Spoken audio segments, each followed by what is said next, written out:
Don't get caught stealing.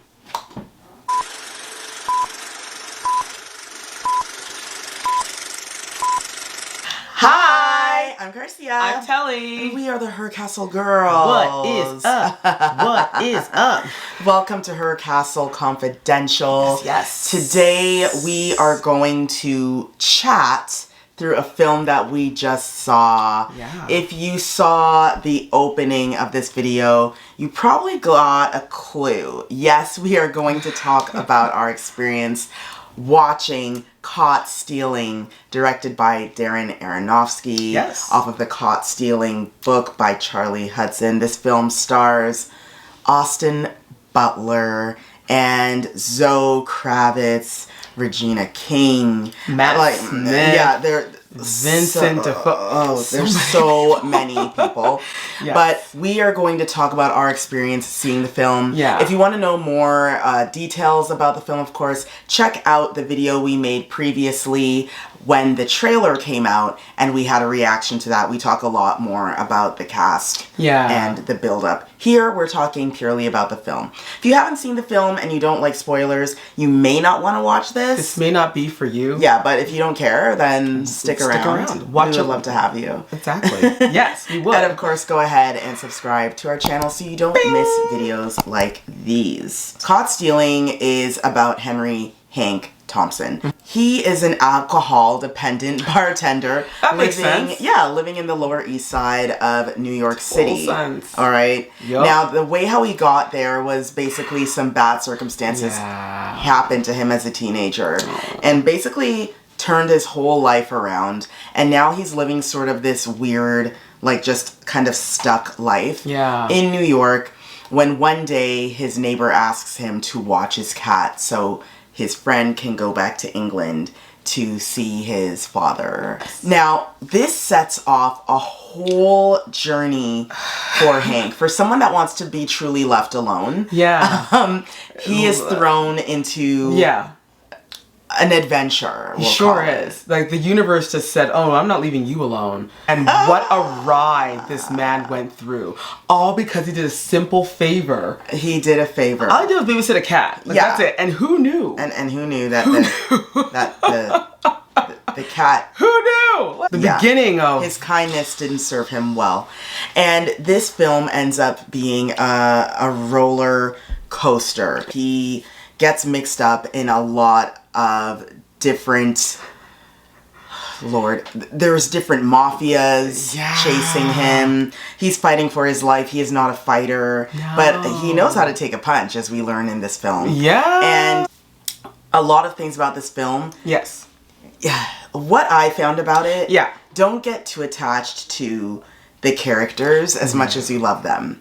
Because that's true, actually. Some stuff happens. Listen, if you've read the book, you know what I mean. Okay. But all of these characters, they come in and they come out. Of course, in the book, they last a little bit, but just as you're about to be like, oh yeah, okay, they're out of the book. And in the movie, it's more condensed, so it's a quick introduction, and then that's it. They're wrapped. Like, that's a wrap. For you, sir and ma'am. Like, it's an amazing ride. The film is more compact than the book, which has a lot more characters that didn't show up in the movie. But I think it was actually a good choice that Darren Aronofsky made for certain characters to not be in the film as much, because that movie would have ended up being 4 hours, 5 hours. It would be like The Godfather. Like, just too long. So the first thing I want to talk about is the essence of the film. So as we said before, it's Lower East Side. Lower East Side of New York is a place where not a lot of tourists end up going. No. I mean, unless you've been to New York numerous times, and then you're like, you want to explore. We've been to the Lower East Side. It's cool. After, going once or twice to New York, you start saying, I want to get beyond this Manhattan thing. You want to go to the Fifth Avenue. meat. I want to see the more gritty side. I want to be like a real New Yorker. What I loved about the film it was, and I know this is a catchphrase, but it was truly a love letter to that part of New York. It was. You know? It was. Like, it really was. Like, it's funny, the set was basically... It was the Lower East Side. You know, there was no, like, you know, Warner Brothers studio. No. None of that. It was literally, like, this is it. Like, the streets, the people, the markets, everything there. That was their set. Yeah. And it was like a love letter. It was. It was. Like, I don't know about you, but when I was watching it, I could literally smell the vegetables from the markets when they would walk by. You can smell the fish. Yeah, you can smell like the New York streets. And the sweat and the hot dogs mixed with the sewage. I know that sounds like New York smells dirty. But it's New York. That's the reality, right? It's New York. Like, you have to smile, man. Yeah. New York. And I loved that essence. I liked that essence, being able to say, I feel like this is New York for real. Yeah, like, that's true. You feel good. Yeah, this does not feel like, you know, a studio. Help put our hearts and minds into New York was the actual music.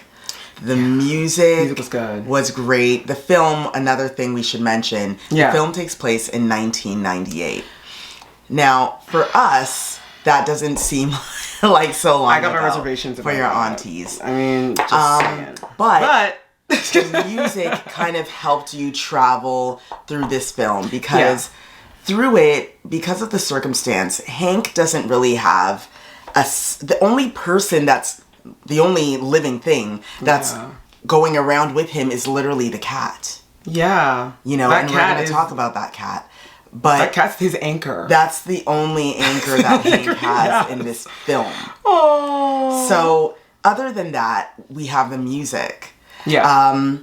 Which I think was so important. It was. And the cool thing, too, because he directed Black Swan, so he's Requiem for a Dream, I believe, which is great films. Whale, another, that's a heavy Super one. Dark. The cool thing with him is that he does relate so much to music, and I think he's one that believes that, what was it? There was a quote that I read saying that certain smells and music will bring you back to places where pictures can never bring you to. Exactly. Because it's what you smell and what you hear. And him bringing these sounds back, you really do feel like you're back in the 90s. Yes. You feel like, oh my gosh, like, where's the payphone? Like, when you leave the theater, you're like, why does everything look so modern? Right. Like, where's the payphone? Where's the fax machine? One of the first, one of the first shots you see in the film is, you know, a landline phone. Landline phone. And it has, like, an antenna coming out of it. And I was like, isn't that amazing? I haven't seen an antenna. I forgot that phones had antennas. Like, because now phones are this. Yeah, like, we don't even have landline phones anymore. That's such an ancient thing now. The idea that you're dependent on phones with antennas, I'm like,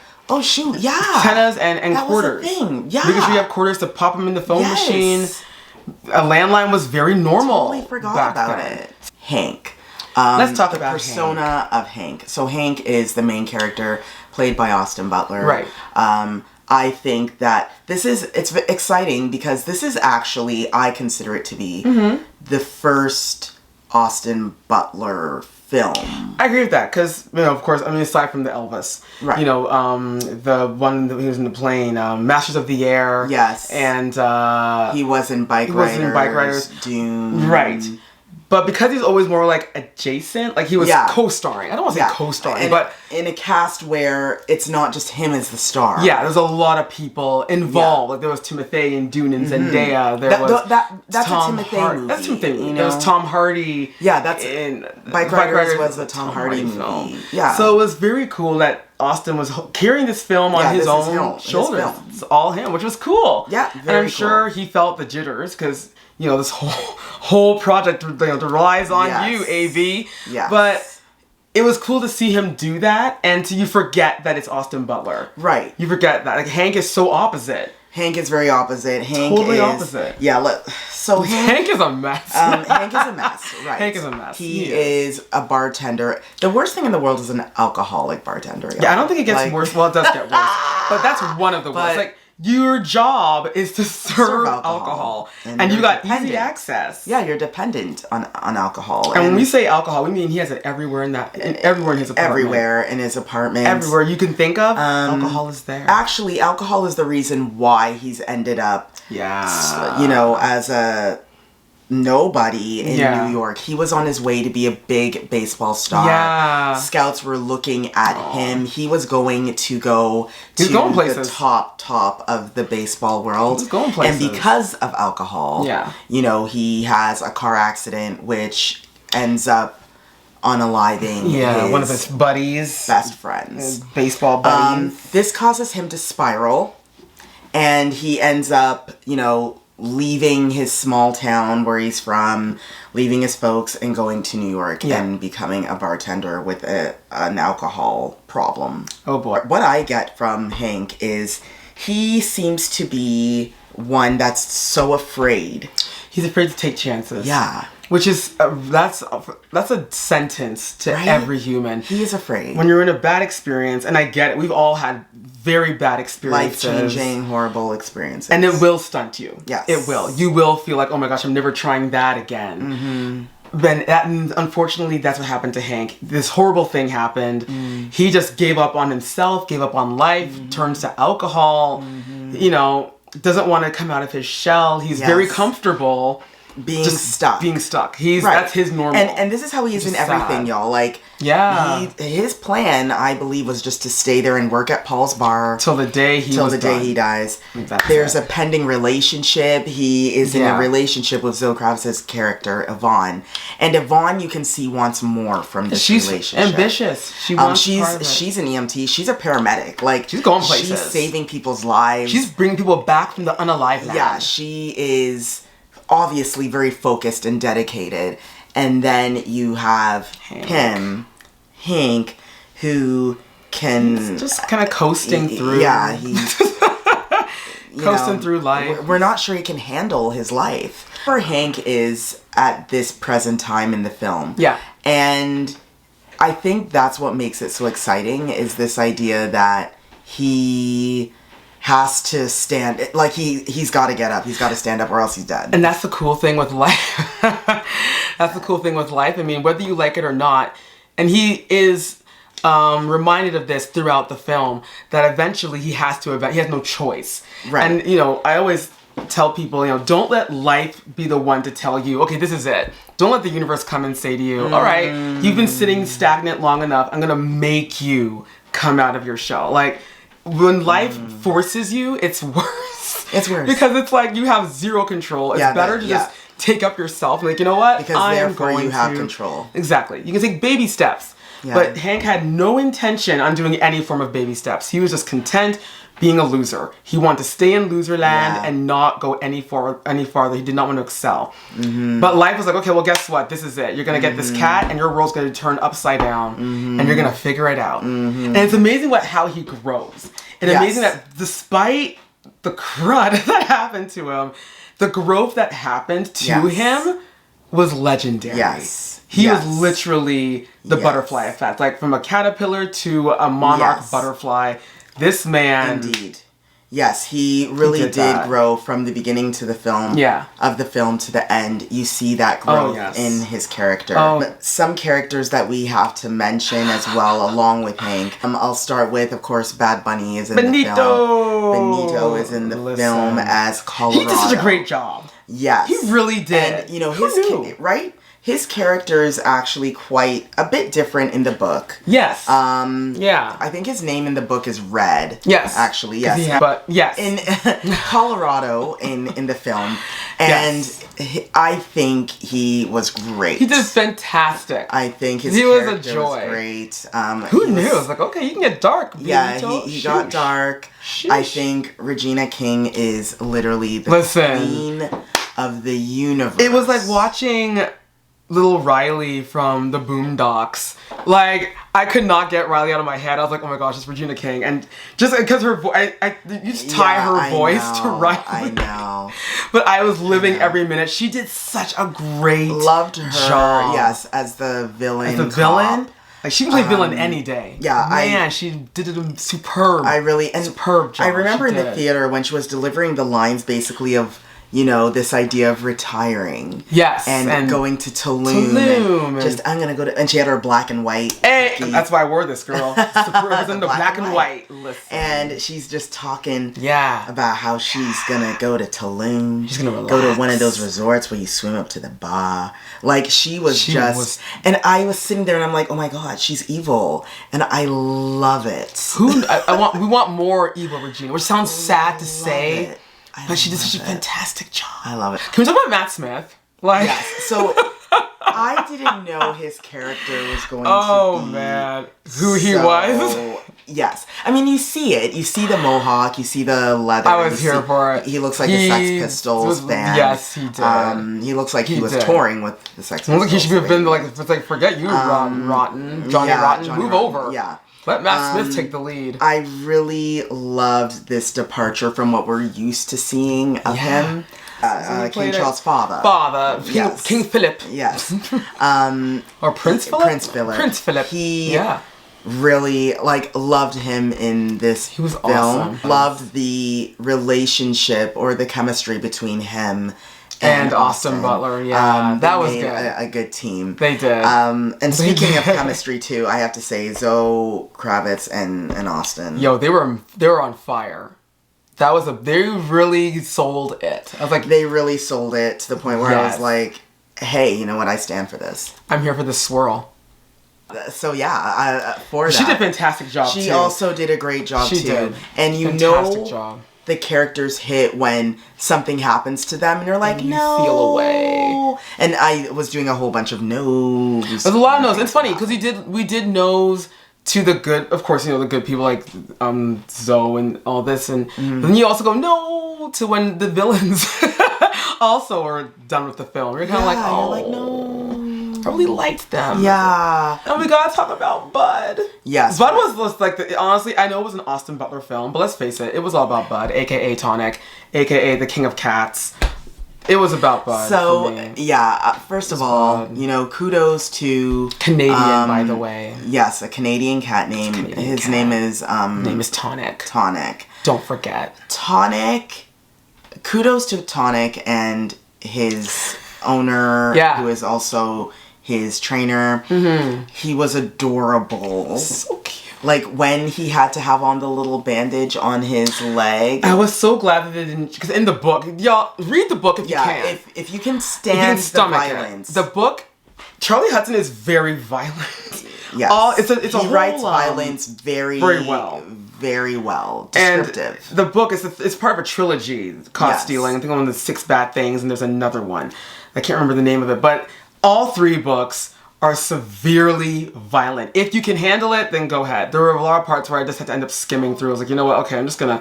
What happens to Bud, I'm glad they didn't show it. Yeah, I was worried. You were worried. I was worried. Glad instead of... Even the things, for those that have seen the film, and you saw when they started trying to torture Hank, that was hard. That was hard to watch. And that was just... in the book... It's worse. Actually, but in the book... Like, the injuries that they show on Austin's face, they're trying to still make him look pretty. Right. In the book, definitely. He's disfigured, practically. Yeah. In the book. Like, nose broken for days. And I don't know. Yeah, if Darren Aronofsky decided to make a movie exactly like the book, maybe you wouldn't be able to go see it. They probably wouldn't have allowed it. It's just so dark. It's a really and so violent book. Bud, the cat in the film, is adorable. Bud. We love him. We're so glad that he's okay. He ends up being okay, everyone. He's being okay. Don't worry. And he gets to relax and do those fun things on the beach. Yes. The film did come in 3rd in the box office. It came out, and this is just me, I feel that they should have actually released it during Toronto Film Fest. Which is happening right now. Which is happening right now. Yeah. But they released it a week before, so it was up against some pretty strong films. I think Weapon, which is a horror flick. Yes, Weapons and Jaws. Yes, and then the Jaws re-release. Of Jaws. Which, of course, that's like cult following. It's like a Hollywood classic. Yeah, everybody... I mean, let's not kid ourselves. During the last long weekend of the summer. Exactly. So, first of all, a lot of people not going to the theater because they're doing outdoor stuff. Things, closing up the cottage or visiting friends and family. Right. What have you, so. Or they want to do something like go back into nostalgic era, see Jaws. Or see a horror film because horror does really, really well. It does really well. People really love horror films. I'm not a fan of it. You won't catch me. But we'll do it in the name of y'all.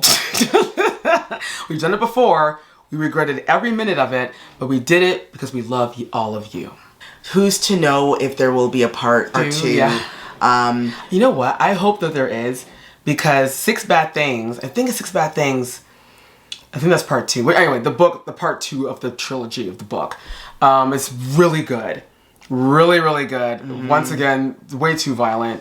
But I hope that it does. The way how the film ended, as we were discussing, it ends very open-ended. Like, you know, I love how Darren ended it in the way where, okay, if this is the only chapter, the only version of the book you're going to see, if they don't do part 2 and part 3, that's fine. But they left it in a way where there very well could be, because it's just so open-ended, which is cool. If you've read the book, not everything that you've read in the book is in the film. No. 2 other characters that I have to talk about, of course, is we saw Vincent D'Onofrio. Oh, yes. Leave Schreiber. The Jewish brothers. The Jewish brothers. They were awesome. Like, to be honest, they were awesome. They were so fun. Didn't have to meet their demise in this film. I would have been like, they need to make another. Yeah, they need to do something with these characters. Yeah. I'd love to see I'd love to see how they got to where they got. Yeah, because in the book, it talks about how they came to be who they are. And in the book, they are different. They're not Jews. No, they're not like practicing. They're not practicing Jews. In the book. In the book, they're different. They're different people. They're different. And their upbringing are just as violent and nice. Yes. But also very insane. Violent. Like insanely violent. Yeah. But they wear cowboy boots and cowboy hats. This is a different. Yeah. It's like a flip. Upbringing. Yeah. So. But it would be cool to see their upbringing. Just because it's like, who are these guys? How did these two? Because in the film we got to meet their mom or auntie or whatever. Who is amazing. Who was amazing. And they grew up in such a sweet Jewish household. They really did. How did these two end up like over here? Because in the book, it's totally different how they end up. Yeah. In their circumstance. So yeah, I would have loved to Darren to do some. Hopefully, he does some kind of prequel with them, right? And meeting really and how they met Russ and how that how the whole thing went down in that era versus what's happening in the book. So cool. I wanted to mention them before we stopped talking. Yeah. Overall, I thought the film was great. I will sit here and say I give it about an 8 out of 10. Oh, for sure. And I probably would have given it more, but because I've read the book. The book is really good. The book is really good. I will say the book is better than the movie. And I hate saying it but that's usually how it goes. Books are normally better than the movies because your imagination takes you well beyond what and anyone books have would the ever detail that you can never get in a film. And they can be as thick as the Bible, and it's still, you can take your time to read it versus a film, you're limited to how long it could be. Right. I agree with you. I think 8's a good number. It's good around. It was a good film. There were some parts where you're like, what? But there were also, it was more good than, you know what I mean? Yeah. It definitely makes you think about doing a favor for anyone. The next time someone asks you, hey, can you do me a favor? Just say no. Yes. And it does show you the potential that you can have if you decide you really want to do something. Like if you're looking for the shining, what is the learning of caught stealing? The learning is truly anyone. Like, we took someone that wouldn't even clean his apartment to someone that figured out how to get away from 3 different mob families. And he came out a winner with ambition. Go ahead, Hank, a.k.a. Austin Butler. You did that. We hope you check out Caught Stealing. If you have, let us know below. Let us know what you think. Yeah. We want to know if you like videos like this, please go ahead and subscribe to our channel. Subscribe and turn on your notification bell so you never miss an upload. And remember, you know, you gotta stay fabulous and watch great films. I'm Carcia. I'm Telly. And we're your best Her Castle girlfriends. We will talk to you all soon. Bye. Bye.